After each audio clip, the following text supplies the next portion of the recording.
दहिया कल्बी कहते या रसूल अल्लाह मेरी बड़ी हसीन खूबसूरत बच्ची। अल्लाहू अकबर कहते आका मैं चला गया। जब मैं उधर से वापस आया तो मैंने दरवाजे पर दस्तक दी। जब मैं वापस काम से लौटा मेरी बच्ची काफी बड़ी हो चुकी थी। या रसूल अल्लाह जब मैंने दरवाजे पे आके हाथ मारा तो मेरी बच्ची ने आके पूछा कौन? कहा मैं इस घर का मालिक हूँ। दरवाजा खोल दिया, कहा आप कौन? कहा मैं इस मालिक की बेटी हूँ। अल्लाहू अकबर। बेटी एकदम अल्लाहू अकबर देखती थी ना बच्चों को खेलते समय बाप मतलब ये कि बच्ची कहती थी मेरे बाप आएंगे तो अपने कांधों पे अपने बाप के कांधों पे चढ़ के खेलूंगे, अपने बाप के सीने से लग के खेलूंगे। मगर जब बाप ने अपनी बच्ची को देखा दिमाग बदल गया। यारो मैंने तो 100-200 बच्चियां अपने हाथों से जिंदा मार दी। अल्लाहू अकबर। अब घर में बेटी गई, बाप के लिए पानी लाई, बाप की पेशानी से मतलब ये कि मतलब पेशानी से पसीने को साफ किया, बातें करने लगी। कहा ये बच्ची अपनी है बीवी से? हाँ अपनी बच्ची है। अल्लाहू अकबर। कमरे में गया, अफसोस में पड़ गया। कौन? इस्लाम लाने से पहले की बात कर रहा हूँ, दहिया कल्बी की। कहते या रसूल अल्लाह अल्लाह के नबी से बात बता रहे, सहाबा बैठे हुए, यूं समझ ले मेरे मुस्तफा सल्लल्लाहु मतलब ये कि यहाँ पर तशरीफ फरमा है। सहाबा चारों तरफ से बैठे हुए हैं। हजरत उमर रोए, फारूक रोए, हजरत सिद्दीक रोए। हजरत उमर ने तो कई मर्तबा कहा दहिया कल्बी चुपो, तुम रसूलुल्लाह का रोते रोते हाल नहीं देख रहे हो, मेरे मुस्तफा का हाल क्या है? कितना रुलाओगे मुस्तफा को? आका फरमाते दहिया कल्बी आगे बढ़ो। फिर क्या हुआ? कहते या रसूल अल्लाह मैं बाजार में निकला, जब बाजार काम से गया तो वो लोगों ने मुझसे कहा ये दहिया कल्बी है, बताओ दूसरों की बच्चियों को तो मार दिया, अपनी बच्ची को सीने से लगा के पाल रहा है, ये दहिया कल्बी है, इसे कबीले का सरदार बना दिया, हमारी बच्चियों को मार दिया, अपनी बच्ची को सीने से लगा कर रखता है। कहते बस मेरे दिमाग में जब वो बात आई मैंने अज़्म मुसम्मम कर लिया कि रात में इस बच्ची को मार दूंगा, रात में इस बच्ची का कत्ल कर दूंगा। अल्लाहू अकबर। दहिया कल्बी कहते या रसूल अल्लाह मेरे मुस्तफा का कलेजा फटने वाला है, हजारों कतार रो रहे हैं। अल्लाहू अकबर। कहते आका जब मैं बाजार से लौट के आया, जब शाम का वक्त हुआ तो मैंने कपड़े रस्सी वगैरह तैयार कर ली। मेरी बेटी अपनी माँ के साथ सो गई सुकून के साथ। जब रात का हिस्सा गुजरा मैं करीब से जब मैंने देखा मेरी बीवी सो चुकी थी, मेरी बेटी सो चुकी थी।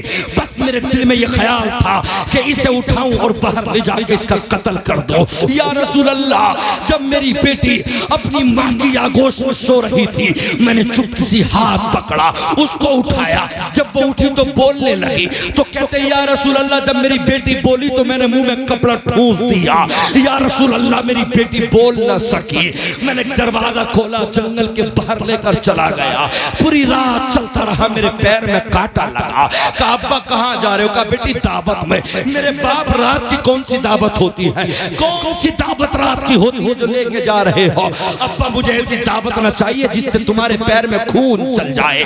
सुबह का वक्त हो गया, जब इधर दाएं बाएं ऊपर नीचे सब तरफ देखा कोई नजर नहीं आया। गड्ढा खोदना शुरू कर दिया। बेटी को ये पता नहीं था कि इस गड्ढे में मुझे जाना है। अल्लाहू अकबर। अज़ीज़ान मिल्लत इस्लामिया जब गड्ढा खोदा, गड्ढा खोदने के बाद बेटी आई, अब्बा क्या कर रहे हो? तुम्हें पसीना आ गया। बेटी ने कई मर्तबा अपने हाथों से पसीना साफ किया। अल्लाहू अकबर। अज़ीज़ान मिल्लत इस्लामिया जब पसीना साफ किया कहा अब्बा कर क्या रहे हो? मेरे वालिद माजिद कर क्या रहे हो? ऐसा अल्लाहू अकबर। जब गड्ढा खुद गया अल्लाहू अकबर बेटी को पकड़ के बाप लाया, उस गड्ढे के अंदर डाल दिया। जब गड्ढे के अंदर डाला तो पैरों से मिट्टी को डालना शुरू कर दिया। पैरों से मिट्टी को डालते डालते जब सीने तक बात आई, अब बच्ची ने कहा अब्बा मजाक मत करो मेरे साथ, मुझे सांस आने में दिक्कत हो रही है, ये मिट्टी हटाओ, बहुत मजाक हो गई, बताओ चलना कहाँ है? अल्लाहू अकबर। अब मिट्टी को डाल दिया। जब बेटी की सांस घुटने लगी, जब बेटी की सांस दबने लगी, अल्लाहू अकबर, तो कहा बाप बताता क्यों नहीं? मारना चाहता है या मजाक करना चाहता है? ए मेरे बाप तू बता तो सही, मुझे मारना चाहता है क्या? तो कहता हाँ मैं तुझे मारने के लिए लाया हो। तो बेटी ने हाथ जोड़ के कहा था मेरे बाप अगर मेरा चेहरा बुरा है तो मैं जंगलों में रह के टाइम काट लूंगी, कभी सूरत न दिखाऊंगी, मगर मेरे बाप मुझे मत मार, मेरा कसूर क्या है? बाप मुझे सांस आने में दिक्कत है, मेरे ऊपर मिट्टी डाल दे। अगर तुम्हें ये लगता है ये घर पे खाना खाएगी तो मैं जंगलों में पहाड़ों में जाके घास वगैरह खा लूंगी मगर तुमसे शिकायत ना करूंगी। अल्लाहू अकबर। ए बाप मुझे निकाल ले। जब देखा कि अभी ऐसे नहीं मरेगी एकदम जल्दी से, तो दहिया कल्बी अल्लाहू अकबर सामने एक पत्थर को उठा के लाए। बोले इस तरह से तो मिट्टी डालूंगा काफी देर में मरेगी। जब एक पत्थर उठा के लाए, ऊपर दोनों हाथों से किया, बच्ची ने आंखों से इशारा करके कहा ओ जालिम बाप रुक तो सही। अल्लाहू अकबर। कहे मेरे रब ये बता तूने पैदा क्यों किया? जब पैदा हमें तूने किया तो जिंदगी भी दे दे, जब पैदा किया है तो मौला जिंदगी का जीने का सलीका भी दे दे। अल्लाह ये जालिम तुमसे नहीं तुझसे नहीं बढ़ सकता। कोई ऐसा नबी भेज दे, कोई ऐसा रहबर भेज दे, कोई ऐसा हमसफर भेज दे मौला जो हमें बचा ले, हमारी माओ की गोदों को बचा ले। अल्लाहू अकबर। दहिया कल्बी कहते आका मैंने बच्ची की एक बात ना सुनी, मेरी बच्ची का सीना दब गया, पैर दब गए मिट्टी से, मेरी बच्ची का ये गले से ऊपर का हिस्सा बाकी था, मैंने जोर से पत्थर जब मारा है उसके माथे पे आंखें उबल गई, आंखें निकल गई, मेरी बच्ची की सिसकी निकली, मेरी बच्ची का इंतकाल हो गया। आका उस दिन से आज तक जब मैं रात में सोता हूं तो मेरी बेटी आके मुझसे कहती है ओ जालिम बाप तुझे कयामत में देखूंगी, अल्लाह के सामने तेरा दामन पकड़ूंगी। हमारा कसूर क्या था जो हमें मार दिया? हमारा कसूर क्या था? एक दमाद अपने घर पे लाना तुम्हें बुरा लगता था ना? कल कयामत में मुस्तफा के सामने, कल अल्लाह के सामने तुमसे जवाब लूंगी। अल्लाहू अकबर। उन बच्चियों को मार दिया गया, हजारों करोड़ों बच्चियों को मुस्तफा की आमद से पहले मार दिया गया। खुदा की कसम मेरे मुस्तफा की चीख निकल गए। आका फरमाते दहिया कल्बी उस कब्र पे लेके चलो जहां तुमने बच्ची को मारा था। कहते आका मुझे कोई रात नींद नहीं आती, मेरी बच्ची आके मुझे रात में उठा लेती है। आका मैं सोचता रहता हूँ हाय मैंने क्या किया, हाय मैंने अपनी बच्ची को मार दिया। खुदा की कसम बच्ची बड़ी प्यारी होती है, मेरी लाडली बेटी, आपकी लाडली बेटी, मेरी बच्ची मतलब ये कि 2 साल की भी ना थी, छत से गिर गई, ये हड्डी फ्रैक्चर हो गई, 8 दिन रहा कोसमोस के अस्पताल के बराबर। अल्लाहू अकबर। अजीज न्यूरो हॉस्पिटल है, 8 दिन मुसलसल खड़ा रहा, न दिन का पता न रात का पता, बस बच्ची के लिए दुआ थी। बच्चियां बड़ी प्यारी होती है। अल्लाहू अकबर। मुस्तफा कब्र मुबारक पर पहुंचे और जाकर कहा ए बेटी ये तेरा बाप मेरे साथ आया, इसे माफ कर दे। कहा या रसूल अल्लाह कैसे माफ कर दो, इसने तो जालिम ने मुझे जिंदा मार दिया, पत्थर मारा, मेरी आंखें निकाल दी इस बाप ने। मुस्तफा फरमाते बेटी तेरा बाप मुस्तफा पे ईमान ले आ चुका है, अब नबी आ चुका है, अब तुम पे जुल्म नहीं होगा। मेरा रजा कहता है गमज़दों को रजा मुद्दा दीजिए के है, गमज़दों को रजा मुद्दा दीजिए के है। बेकसों का सहारा हमारा नबी, जिसका कोई सहारा न था नबी आ गया। जिन मजलूमों को कोई याद न करता था उन्हें सीने से लगाने मोहम्मदुर रसूलुल्लाह आ गए, फातिमा के बाप आ गए, अब्दुल्ला के लगते जिगर।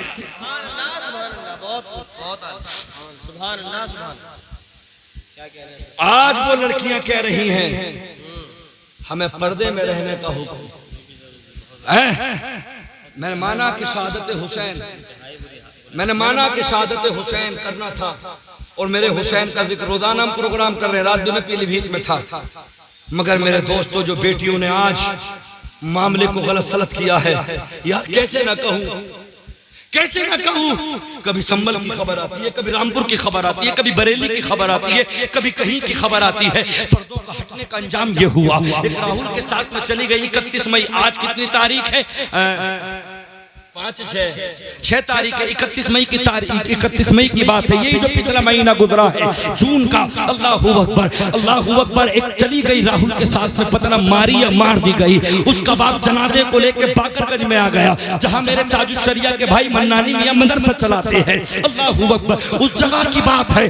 कहा इमाम साहब से कि निकाह मतलब ये कि इसकी नमाज जनाजा पढ़ाओ। कहा हम नहीं पढ़ा सकते, इसका खात्मा कुफ्र पे हुआ है। उसका बाप दरगाह आला हजरत पहुंचा, जहां मेरे रजा आराम कर रहे हैं। वहां के मुफ्तियों से बहस की, मेरी बेटी का नमाज जनाजा पढ़ाओ, मेरी बेटी का नमाज जनाजा पढ़ाओ। तो आला हजरत के मदरसे से तमाम उलमा ने फतवा दिया हम तेरी बेटी की नमाज जनाजा नहीं पढ़ा सकते। वो राहुल के साथ कुफ्र में मरी है, उसका खात्मा ईमान पे नहीं हुआ है। डीएम की मौजूदगी में फातिमा की उस पहले कनीज थी वो, मगर जब मुर्तद हुई तो ऐसी जालिमा को बिना नमाज जनाजा के, बिना गुस्ल के ऐसी गड्ढों में डेलों से दाब दिया गया। मैं तुमसे कहना चाहता हूँ, अगर अपनी बेटियों को इज्जत देना चाहते हो, हाथ में कुरान दे दो, हाथ में फातिमा का कल्चर दे दो, हाथ में ज़ैनब का कल्चर दे दो, हाथ में सकीना का कल्चर दे दो। अल्लाहू अकबर। कभी संभल में लड़कियां, कभी बरेली में लड़कियां। पिछले साल अक्टूबर के महीने में मुजफ्फरनगर के अंदर 44 लड़कियां साइबर कैफे के बराबर में कोचिंग सेंटर में छापा पड़ा, 44 लड़कियां पकड़ी गई, एक भी मुसलमान लड़का ना था, सारी गैर लड़कों के साथ में रंगीनियां मनाते हुए। मुझे बताओ तो सही, बेटियों के ऊपर बात ना करूं तो किसके ऊपर करूं? जब एक बेटी की इज्जत तार होती है, पूरी उम्मत मुस्लिमा, पूरी समाज का चेहरा नीचे आ जाता है। मैं तुझसे कहता हूं, लानत ऐसी जिंदगी पे, अपनी बेटी की रात में 1 बजे हॉस्पिटल में ड्यूटी मत करा, पटना में पढ़ने मत भेज, पंजाब में पढ़ने मत भेज, बिहार में पढ़ने मत भेज, होटलों में जाके, हॉस्पिटलों में जाके 1-1 बजे जाके से ड्यूटी मत कराना। अगर पढ़ाना है तो लड़के को पढ़ा, जमीन बिके तो बेच दे, दौलत बिके तो बेच दे, बीवी का जेवर बिके तो लड़के को पढ़ा ले। इसलिए कि लड़का समाज में अगर पढ़ गया तो कुर्सी पे बैठ के हिंदुस्तान ऊंचा करेगा। अगर तेरी बेटी की इज्जत चली गई तो दोबारा ना मिलेगी। मैं कहता हूँ, जो बेटी अपनी इज्जत को बचा ना सकती, उसे घर में रख के जाहिर रखना कहीं ज्यादा बेहतर है जो जिस्म नवाज। हालात बहुत नाजुक है समझ में। जब कोई मर जाता है ना, हजरत अस्सलाम वालेकुम, वालेकुम सलाम, हजरत वो दामाद आए हमारे, उनसे पर्दा करूं ना करूं जी हजरत, ये मामला जी, वो दामाद आए हजरत, अब तो इतने से भी पर्दा, इतने से भी पर्दा, इतने से भी पर्दा। अरे इज्जत में कोई नया पर्दा थोड़ी आ गया, जो जीते जी पर्दा, जिन लोगों से मरने के बाद भी उनसे पर्दा है। मगर अल्लाहु अकबर, असीसाने मिल्लत इस्लामिया, हालात मुसलमान के इतने पत्ते पत्थर होते जा रहे हैं। हम अल्लाह के कुरान के करीब नहीं, मुस्तफ़ा की हदीस के मतलब ये के करीब नहीं। अल्लाहु अकबर। मैं कैसे ना कहूँ, हमारे दोस्त कहते हैं, मैं अमरिया सैदपुर में निकाह पढ़ाने के लिए जब गया, दूल्हा का निकाह पढ़ाने के लिए बैठा तो मुंह से शराब की बदबू आ रही है। आपने कहा मैं निकाह नहीं पढ़ाऊंगा, तो शराब पी के आया, तौबा कर, गुस्ल कर। कहता है कि निकाह पढ़ाओ। उसके 4 भाई और आए, पांचों के 5 शराब पिए नशे में धुत थे। मुसलमानों की शादियां हो रही हैं, इन लड़कों की जाके जंगलों में बियर की पेटियां शराब खुल रही है, ये नाच रहे हैं नंगा नाच, वहां जाके बियर पी रहे, शराबें पी रहे हैं। क्या मुसलमान का ये घराना था? हुसैन का ये घराना था, हुसैन से ये मोहब्बत का वादा था। मुसलमान की शादियों में लड़कियां नाचे, मुसलमान की शादियों में लड़के नाचे, मुसलमान की शादियों में बेहयाई का नंगा नाच नाचे। कौन सी हदीस के इशारे से तुम्हें ये मिल गया कि लड़के को, दूल्हा को रोक कर होटल में पूछ के गेट पे बेहयाई का नंगा नाच नाचा जाए? कौन सी कुरान की आयत से तुम्हें इशारा मिल गया? जो 2-3 दिन पहले मेरे फुफेरे खलेरे सब 100-150 रुपए की टी-शर्ट लाने के बाद पीले कपड़ों में हो गए, लड़कियां पीले कपड़ों में हो गई। मार दिया तुमने जीते जी बाप को, कमाते कमाते बाप पागल हो गया, बेटा सऊदी से भेजते भेजते पागल हो गया, कोई दिल्ली में गया, कोई कलकत्ता में गया, भाई पैसे के खातिर बहन की शादी में ना आ सका। इन कल्चरों को बंद कर लो। ये बेहयाई पहले काफिरों के अंदर भी न थी, ये तो छोटे से छोटे काफिरों के अंदर भी न थी। ऐसे काम तो चमार वगैरह भी ना करते थे। जो गलीज बातें मुसलमान के अंदर हो गई। किसने कहा ये स्वागत के नाम पे बेहयाई? किसने कहा ये सलामी के टाइम पे बेहयाई? आज केक कट रहे हैं, एक लड़का गैर लड़की को केक खिला के फोटो लेता है, ये गैरों के अंदर भी न थे। ये काम ईसाइयों का भी नहीं है, ये काम यहूदियों का भी नहीं है। तू तो मुस्तफा का कलमा पढ़ने वाला था, तू तो हुसैन को करबला में देखने वाला था। मुझे बता तो सही, शादियों पे बियर तू पिएगा, होटलों पे जाके शराब तू पिएगा, होटलों में जाके कमरे तू लेगा, और फिर तेरी रक्षा कौन करेगा?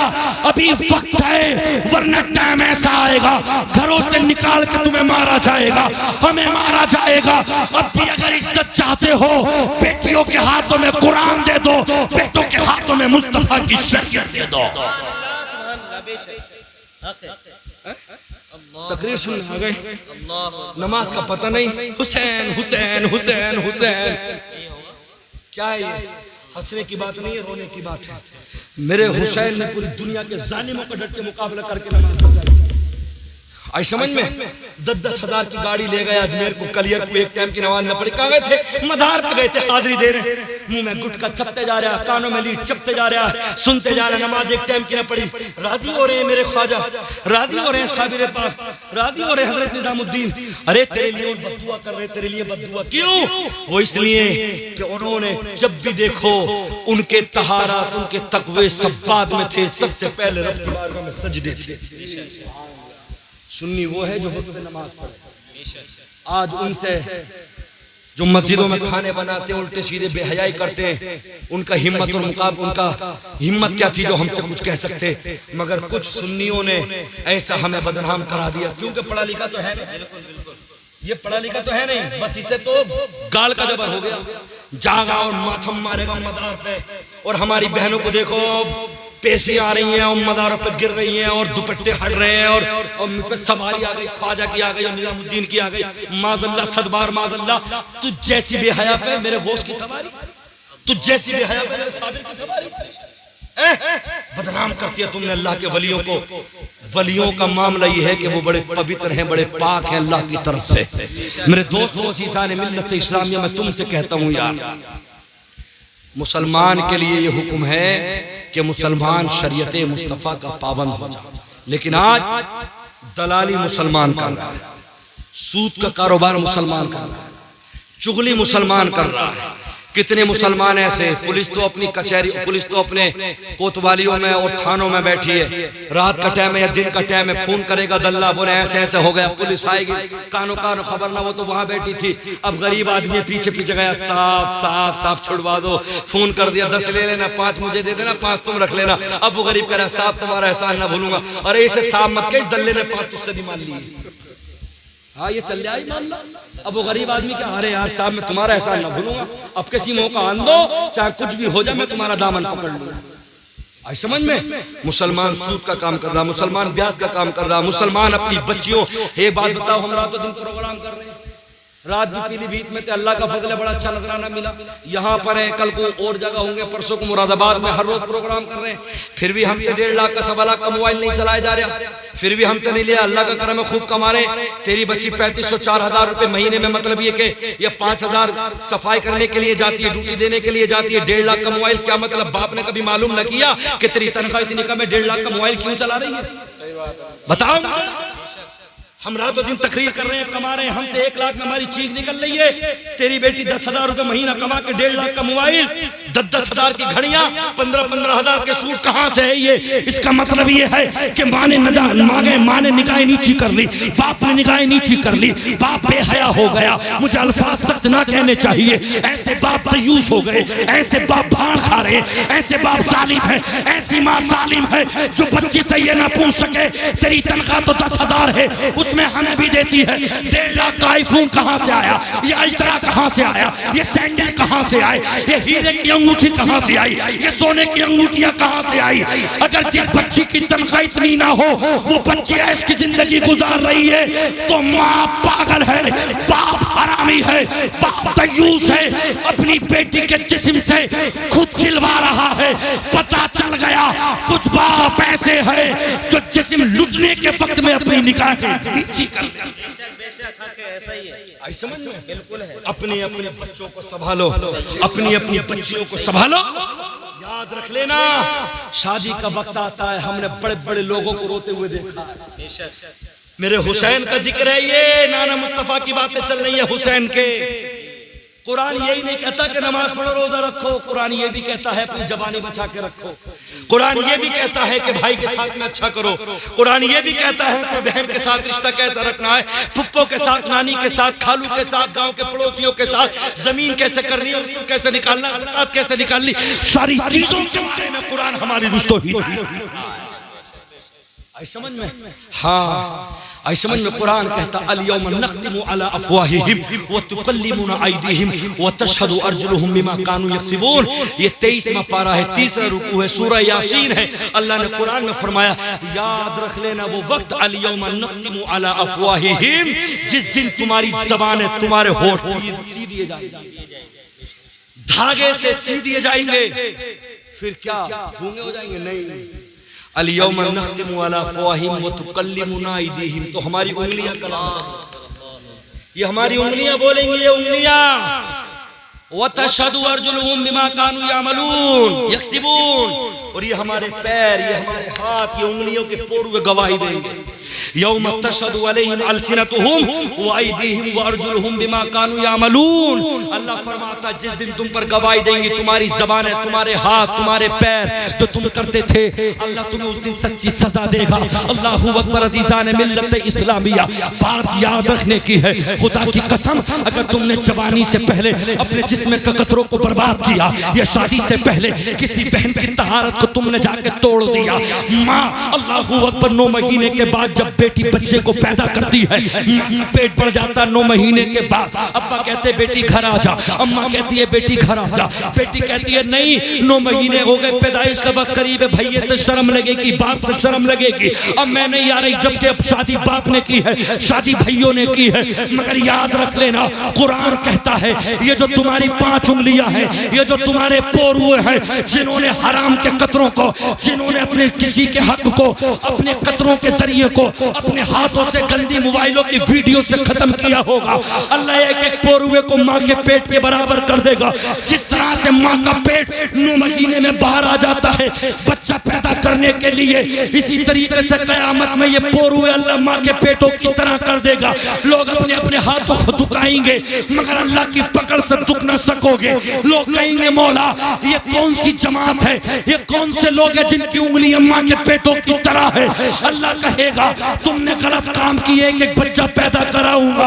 अल्लाह फरिश्तों को हुक्म देगा जिस तरह से माँ को तकलीफ होती है बच्चे की पैदाइश में, उससे कहीं ज्यादा पोरुओं से बच्चे जब पैदा होंगे इंसान तड़पेगा। अल्लाहू अकबर। 20 साल का हुआ बाप कहता है शादी करूंगा, 25 साल का हुआ बाप कहता है शादी करूंगा, मगर जब शादी कर दी तो जाके हकीमों के पास गिर गया, शिफाखानों के पास गिर गया, मुझे बचा लो तलाक हो जाएगी, मेरे अंदर मर्दाना ताकत कुव्वत खत्म हो गई, मैंने मोबाइलों के जरिए बर्बाद कर लिया अपने आप को, मैंने हाथों के जरिए बर्बाद कर लिया अपने आप को। मैं तुम्हें बताऊं ये बात बाप नहीं बताएगा, ये बात माँ ना बताएगी, ये आलिम बताएंगे तुम्हारी जिंदगी सुधारने के लिए।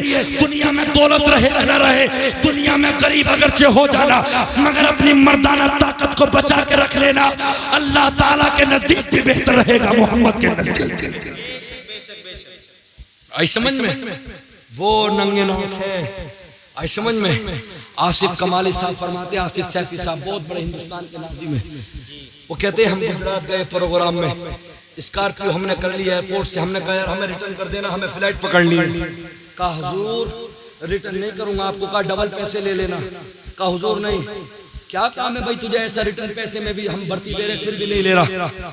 सुन लो आसिफ सैफी साहब की बात, वो कहते हैं जब हमने उससे कहा कि भाई बात बता तू हमें वापस लेके क्यों नहीं जाएगा, कहा हुजूर बताने लगा तो दिल फट जाएगा, वो सुनने की कुव्वत और ताकत कहाँ से लाओगे। कहा बात तो बता, बात क्या है। कहा हुजूर मेरी गाड़ी कॉलेज पे लगती है, हुजूर रात में मेरी गाड़ी कॉलेज पे लगती है, लड़कियों को पार्सल करता हूँ, सुबह से सूरज चमकने से पहले पहले उनको वापस लेके आता हूँ, और हुजूर एक भी गैर मुस्लिम लड़की नहीं है, एक भी हिंदू लड़की नहीं है, सारी कॉलेज की लड़कियां मुसलमान हैं और सब रात में पैसा कमाने के लिए जिस्म बेचती हैं। हुजूर मैं तुम्हारे साथ में डबल किराया नहीं ले सकता, अगर मैं नहीं गया तो मेरी गाड़ी हट जाएगी। बताओ तो सही है हमारे समाज में क्या हुआ, क्या है ये हमारे समाज में?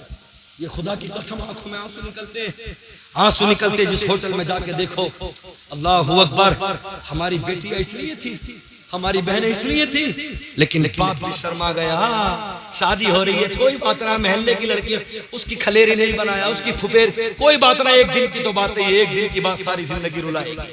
चश्मे लग गए, बिंदियां लग गई, साड़ी बनने लगी, होटलों में जाके 10-10 हजार रुपए ब्यूटी पार्लर में देने लगी, जबकि कुरान कहता है खलक़स समावाति वल अर्ज़ बिल हक़्क़ि व सव्वरकुम फ़अहसना सुवरकुम व इलैहिल मसीर। अल्लाह फरमाता है मैंने जमीन और आसमान को हक के साथ बनाया, खूबसूरत बनाया, आसमान को बनाया तो खूबसूरती के लिए सितारे दे दिए, जमीन को बनाया तो मैंने हरियाली दे दी, और जब तुम्हारे चेहरे बनाए तो मुझसे बेहतर कोई नहीं बना सकता। बेशक बेशक। उन्हीं अल्लाह के चेहरों पे जाके अस्पतालों हॉस्पिटलों, मतलब ये कि ब्यूटी पार्लरों में जाके वो गंदी कमीनी लड़कियां जो कभी ना अल्लाह को याद करती ना रसूलुल्लाह को, उनके गंदे हाथ दौरा लेके कभी पलक है कभी आंख है, कभी मतलब ये कि रुखसार के गालों के बाल पूरी बेहयाई के साथ में, खुदा की कसम कुल्लमा रादू अन यखरुजु मिना मिन गम्मिन उरीदु फीहा, अल्लाह पाक फरमाता परवरदिगार आलम याद रख लेना जिस दिन जहन्नम के अंदर डाला जाएगा, और जब जहन्नम के कोयलों से और जब उसकी जहन्नम की कैंची से जब इनके चेहरों को काटा जाएगा, याद रख लेना चीख निकल जाएगी। उस दिन ये कहेंगी अल्लाह हमसे गलती हो गई, लेकिन उस दिन रब फरमाएगा इन पे अज़ाब करो, इसलिए कि ये गैरों के मर्दों के हाथ अपने चेहरों पे लग जाते हैं। बेशक बेशक वापसी का कोई रास्ता भाई समझ, वापसी का कोई रास्ता ना होगा। दुनिया अभी मान जाए, भैया की भी नजर नीचे हो गई, अब्बा की भी नीचे हो गई, कोई कुछ कहने वाला ना ही नहीं। अपने घर तो अपने घर, भैया का सेरा गया तो मस्जिद में ड्रोन कैमरा है, सबके बाल खत्म है, मस्जिद के दरवाजे पे वीडियो बन रही है मुसलमान की बहनों। बेशक ऐसे ही हजरात, रोने की चीजें हैं ये दिल फाड़ने वाली चीजें हैं। अपना घर तो घर, अल्लाह का घर भी महफूज ना रखा। सारी लड़की आई बाल खोल के मस्जिद के गेट पे, क्या करना, भैया निफिल पढ़ने आया है, भैया निफिल पढ़ने आया है। तो जिसे भी देखो 40 साल 50 साल 20 साल साफ पे दुपट्टे खत्म, ऊपर ड्रोन कैमरा उड़ा दिया, वो गैर के हाथ में वो रिमोट से वीडियो बना रहा। अब क्या है, शादी के बाद अरे ये मस्जिद है, ये मस्जिद का दरवाजा आ गया, ये वो खड़ी है, वो शर्म करो शर्म करो। हजरत फातिमा के बेटे ने कैसे करबला में दीन मुस्तफा को बचाया, हजरत अली अकबर की बोटियां लाए, हजरत अली असगर का जनाजा लाए, हजरत अब्बास के कटे बाजू लाए। खुदा की कसम तुम्हारी तरह तुम्हारी जिंदगी नहीं, मेरे हुसैन की जिंदगी को अपनाओ। कैसे हुसैन की बेटियों ने अल्लाह से करबला में कट गई, हुसैन का सर भी नहीं है, अली अकबर का सर भी नहीं है, अली असगर का सर भी नहीं है, कासिम का सर भी नहीं है, अब्बास का सर भी नहीं है, जिसे मुस्तफा ने अल्लाहू अकबर कुरान के पारे कहे हो, जिसे आला हजरत ने नूर कहा हो, उनके बच्चों के चेहरे काट लिए गए, उनके बच्चों के जिस्मों को काट लिया गया। मगर सैयदा फातिमा की बेटी ज़ैनब को देखो, सकीना को देखो, खुदा की कसम इन बच्चियों ने कहा था जिस्म कट गए भैयों के तो कट गए, सब्र कर लिया, मगर अल्लाह इतनी ताकत दे दे जो हमारे सरों से दुपट्टे ना हटे, अल्लाह इतनी कुव्वत दे दे जो फातिमा का लिबास ना हटे। अरे वो तो वो फिलिस्तीन की बेटियों ने कहा था, अभी का बयान है, अभी का बयान, अल्लाह जब हमारे सुबह में मलबे उठे तो हमारा जिस्म कोई ना देखे, हमारी पिंडली कोई ना देखे, हमारे हाथ कोई ना देखे, ताकि फातिमा की कनीज़ें आज भी जिंदा है, दुनिया को पता चल जाए। जो गंदियां लड़कियों पे नाचने वाली है उनको नाचने दो, हम फातिमा की कनीज़ें हैं। 70-80 साल से बम गिर रहे हमारे ऊपर, हमने आज तक अपने सरों को नहीं हटाया, अपने सरों से दुपट्टा नहीं। क्यों? जब करबला में हुसैन के कटे सर को देखकर फातिमा का दुपट्टा ना हटा, बेटी ज़ैनब का, सकीना का, शहरबानों का, तो हम भी उन्हीं की कनीज है, मर जाएंगे मिट जाएंगे, मगर सरों से दुपट्टे खत्म नहीं। आई समझ में? हमारे घर के तो हालात में अल्लाह खैर करे। एक ने सुना, एक जगह आदमी ने कह दी, कोई आ गया साथ में, अरे बोले कल पे कभी सर पे दुपट्टा भी रख लेकर, बरकत आ जा रोटी बना के, तुम बैठ जाओ यहाँ को गर्मी में खिला रही हूँ तुम्हें गिरदे बना के, लो बनाओ। ये अल्फाज है ये, आई समझ में? खुदारा अपनी बेटियों को मुस्तफा का पैगाम, खुदारा अपने बच्चों को हजरत हुसैन की मोहब्बत उनके सीने में डाल। मेरा जुब्बा मामा, मेरा बनियान, मेरी टांगे सब पसीने में भीग गई। तकरीर करना कोई आसान काम नहीं है, गुर्दों पे, लीवर पे, फेफड़ों पे बहुत जोर पड़ता, तब जाके मुकर्रिर बोलता है। और हमें रातों रात जगना, तुम एक रात जग जाओ 4 दिन पूलोगे, और हमें एक महीना हो जाता है। रबीउल नूर में भी, मुहर्रम में भी, बड़ी 11वीं शरीफ में भी, दस्तारबंदी के जब रमजान से पहले जलसे होते, ये अल्लाह ताला की तरफ से ताकत और कुव्वत होती है, वरना तुम एक दिन जाके तुम्हारा आवाज भी बैठ जाएगा, जिस्म हाथ पैर दर्द करने लगेंगे। लेकिन ये अल्लाह का करम है कि अल्लाह रोजाना बोलने की कुव्वत दे देता है। आई समझ में? मेरे दोस्तों, उलमा की मेहनतें बहुत है। मैं तुमसे कहता हूँ यारो, मेरे मुसलमान बच्चों को देखो पागल होते जा रहे हैं। टी शर्ट ला रहा तो किसी पे कौवा छप रहा, किसी पे चील छप रही है, किसी पे कुत्ता छप रहा। अरे भैया मत खरीद के ला, इससे नमाज भी ना होगी। वो कपड़ा पहन जो मुस्तफा ने बताया, नमाज पढ़ने चला गया चील छप रही है, बेल्ट खरीद के लाया उस पर कुछ छप रहा, टोप लाया उससे नमाज पढ़ रहा तो उस पर पूमा का कुत्ता छप रहा, टाइगर छप रहा। अरे खुदा के बंदे, तो हुसैनी है तो कम से कम लिबास भी देख के। जिस मुसलमान के बच्चों को देखो तो पागल हुआ फिर रहा, चील उड़ रही है, पीछे चील उड़ रही है। आई समझ में? बहनों को देखो तो वो सर के दुपट्टे, अल्लाह मसदुर शरिया बहार शरीयत में फरमाते हैं नमाज ऐसे दुपट्टे से पढ़े बहने, अगर इतना बारीक दुपट्टा है जिससे बालों की स्याही दिख गई तो नमाज ना हो। दुपट्टा इतना मोटा ओढ़े, चादर ओढ़ के नमाज पढ़े, या ये गट्टे दिख गए या हसली दिख गई तो नमाज ना होगी। असरे 9 दोबारा पढ़े। और आज 99% अल्लाह का करम है कि यहां तक भी हो जाता, वरना यहां तक आ गई।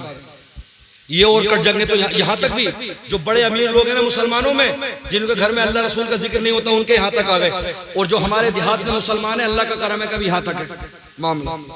जबकि फरमाया कि ये जो गट्टे ये और ये जो हसली है, ये अगर दिख गई नमाज पढ़ते हुए तो मुसलमान की बच्ची की नमाज ना हो। तो खुदा के वास्ते 2-3 जोड़ी कपड़े तो ऐसे बना लो जिससे तुम्हारी नमाज हो जाए।